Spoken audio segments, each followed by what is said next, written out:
बदलनी चाहिए, बदलनी चाहिए। आम आदमी की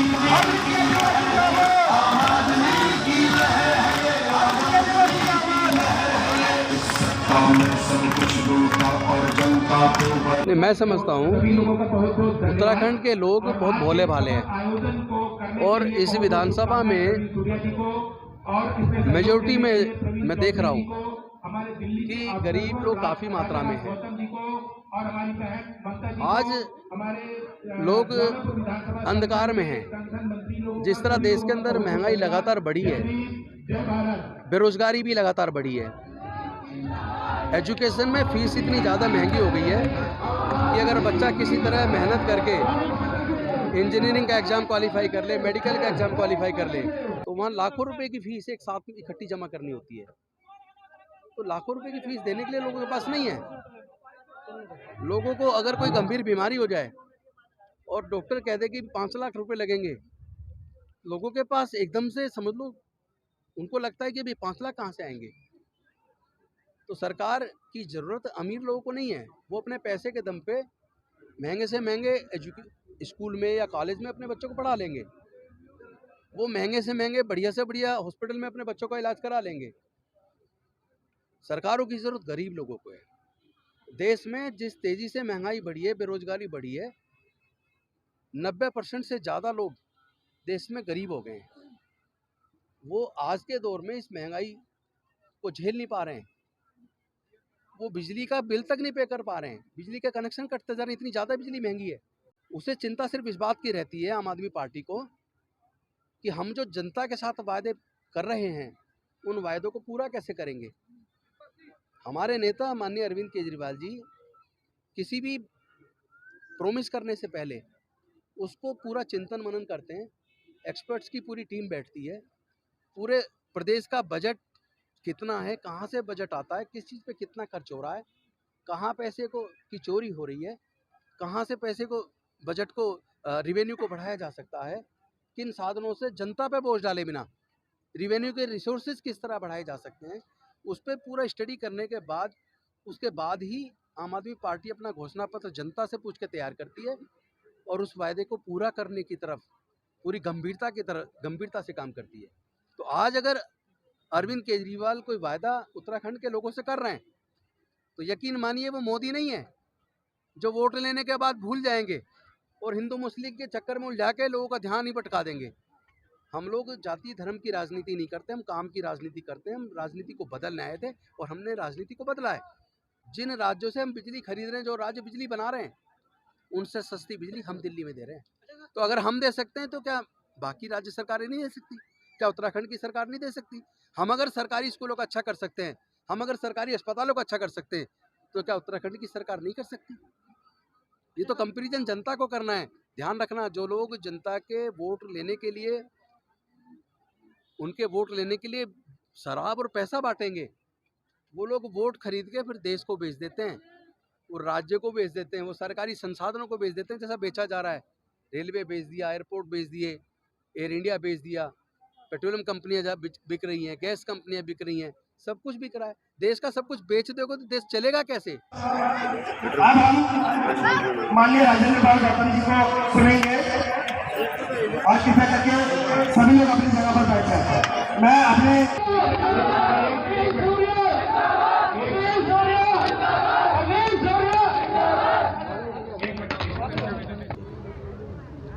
किस तरह के मान रहे हैं कि कितना आसान मान रहे हैं अपने चुनाव का? देखिए, तो जनता बता रही है आसान मान रहे हैं। जनता खुद कह रही है आम आदमी को लाना है। अब कांग्रेस बीजेपी का नहीं चलेगा ये खेल जो 21 साल से चलता आ रहा है, अब ये बंद। अब आम आदमी की जनता की सरकार बनेगी और आम आदमी के काम होंगे।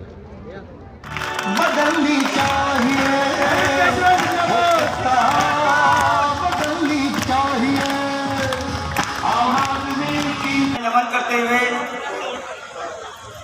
आज आम आदमी पार्टी की जो एक विशाल जनसभा जौलापुर विधानसभा के गांव गढ़ में रखी गई है, उसमें उपस्थित केजरीवाल जी ने विशेषकर आप सभी साथियों को जिम्मेदारी दी है। आज आप लोगों के बीच में आए, आप लोगों नरेश शर्मा जी, ताली के साथ स्वागत करेंगे नरेश शर्मा जी, ताली के साथ। अगर दिल्ली में बिजली का बिल 0 आ सकता है तो उत्तराखंड में आ सकता है कि नहीं आ सकता?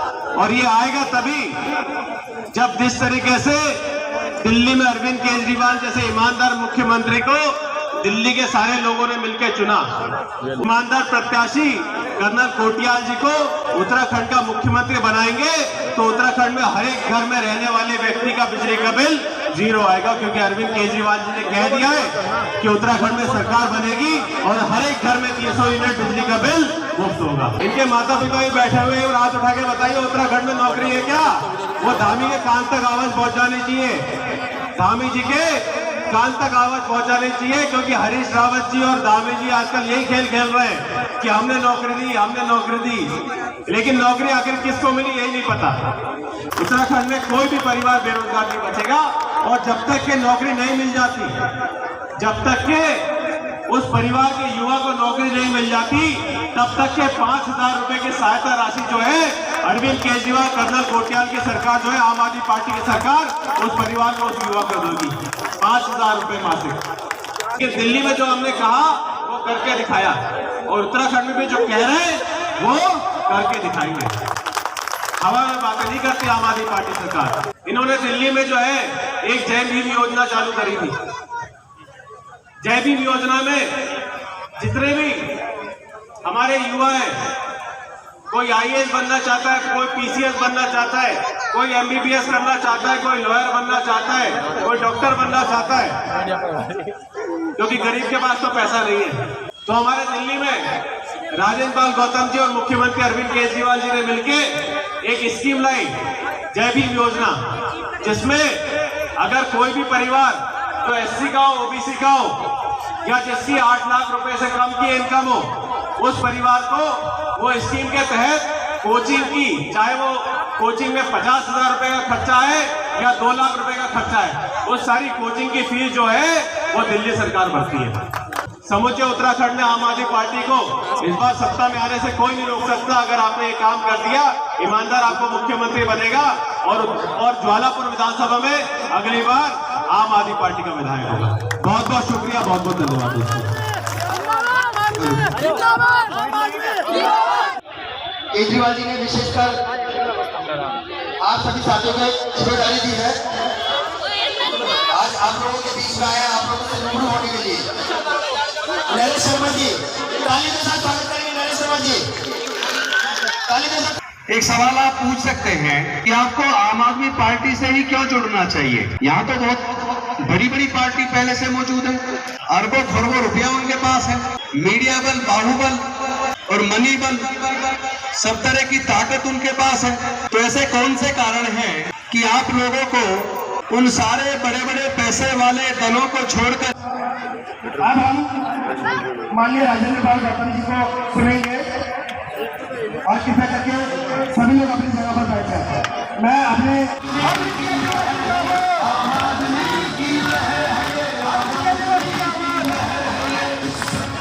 सब कुछ लूटा और जनता को बदलनी चाहिए।